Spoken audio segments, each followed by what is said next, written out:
Viens no Eiropas Savienības stratēģiskajiem attīstības mērķiem ir digitalizācija, jeb tehnoloģiju izmantošana, lai ikdienas darbu padarītu efektīvāku, veicinot produktivitāti, konkurētspēju un ilgtspēju. Eiropas Savienībā šo stratēģisko virzienu definē digitālās 10-gades mērķi, kas jāsasniedz līdz 2030. gadam. Tas sasaucas ne tikai ar Eiropas stratēģiju, bet arī ar Latvijas un Vidzemes attīstības stratēģijām, kad mēs vēlamies domāt ilgtspējīgāk, mēs vēlamies domāt konkurētspējīgāk, mēs vēlamies darboties produktīvāk un veicināt šo te gudrāku ekonomisko pieaugumu. Digitālās 10-gades mērķu sasniegšanai radīt finansējumu piesaistes programma Digitālā Eiropa un kopumā 2023. gadā tika izveidoti aptuveni 160 Eiropas digitālās inovācijas centri, jeb EDITS, kas strādā kā atbalsta punkti digitālās transformācijas veicināšanā organizācijās un uzņēmumos. 2 no tiem izveidot arī Latvijā, un tie fokusējas gan uz uzņēmumu iekšējo procesu digitalizāciju, gan jaunu digitālu produktu vai platformu izstrādi. Vienu no Latvijas EDITS ir izveidojis Latvijas IT klāsteris, un tam ir 4 reģionālie kontaktpunkti. Viens no tiem atrodas Vidzemē, un to pārstāv Vidzemes plānošanas reģions. EDITS ir lieliska iniciatīva, jo tā ir izraisījusi tādu patiesu uzņēmumu interesi par digitalizāciju un digitālo transformāciju kā tādu. Ne tikai runājot par lieliem sarežģītiem risinājumiem, bet uzņēmumi beidzot sāka digitalizēt arī savus pamata procesus, kā noliktavas uzskaita, krājuma pārvaldību, grāmatvedību vai vienkārši e-komercijas risinājumus sāk ieviest, lai veicinātu savu konkurētspēju.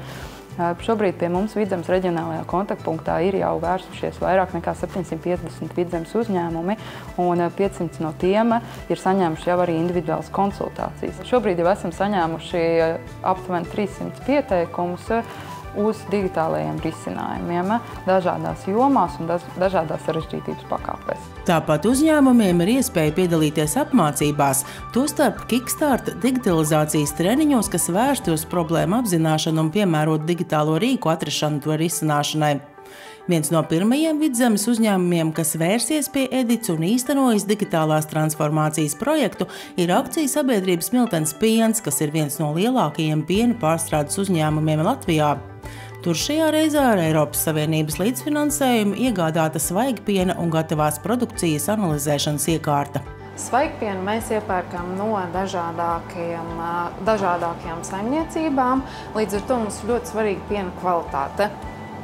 Un ar jaunākās paaudzes milkskanu iekārtu mēs varam noteikt ne tikai standarta rezultātus, kas ir tauku saturs, olbaltumvielu saturs un, pieņemsim, blīvums, bet varam jau arī papildus lietiņas noteikt, kas ir taukskābju saturs, urīnvielas daudzums un arī kazeīns.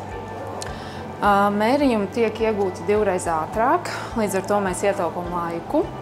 Un iegūtie rezultāti ir precīzāki. Kāpēc mēs izvēlējāmies digitalizēties? Bija ļoti vienkārši. Mums bija problēma, mums bija esošā analīžu iekārta, kura jau bija, un arī programma, bet viņa jau bija 10 gadus veca, un viņa savu funkcionalitāti jau bija zaudējusi. Kā rezultātā, protams, risinājums ir iegādāties jaunu iekārtu, un tāpēc mēs sākām apdomāt, kā mēs to varam izdarīt. Un vai mēs varam piesaistīt Eiropas atbalsta fondus? Ja mēs ikdienā veicām piena izeivielas, galvenās izeivielas kontroli minūtes laikā, tagad to mēs varam izdarīt pusminūtes laikā. Līdz ar to piena, teiksim, nodošanas process un kvalitātes pārbaudē pātrinās ļoti ievērojami. Tas ir viens tāds būtisks aspekts. Otrs ir tas, ka arī stājoties darbā jauniem kvalitātes speciālistiem, kuri pēdējos gados ir beiguši skolu, viņiem ir daudz ārtāk un vieglāk iemācīties visus šos kvalitātes pārbaudes principus. Ļoti liela pieredze dažādu digitālu risinājumu ieviešanā ir kokapstrādes uzņēmumu grupai Pavasars, kas atrodas Raunas pagastā. Nu jau pirms vairāk nekā 20 gadiem uzsākot savu darbību ar logu ražošanu, uzņēmums vispirms investēja programmatūrā un tikai pēc tam iekārtās. Un arī šobrīd uzņēmuma vadītājs vērtē, ka efektīva ražošana bez digitalizācijas nav iespējama. Tiešām tā kvalitāte gala, kā ar šīm iekārtām un šīm programmām viss var sasniegt, ir neatkārtojama. Tā ir gadiem lasīta pieredze, un tas tāds 15 gadu, bet vairāk gadu sapnis ir realizējies. Cilvēki prasa, vai roboti un digitalizācija zaudē darba vietas? Nē, noteikti nē. Tās darba vietas tiek pārvērstas citā kvalitātē, un tas apjoms tikai aug.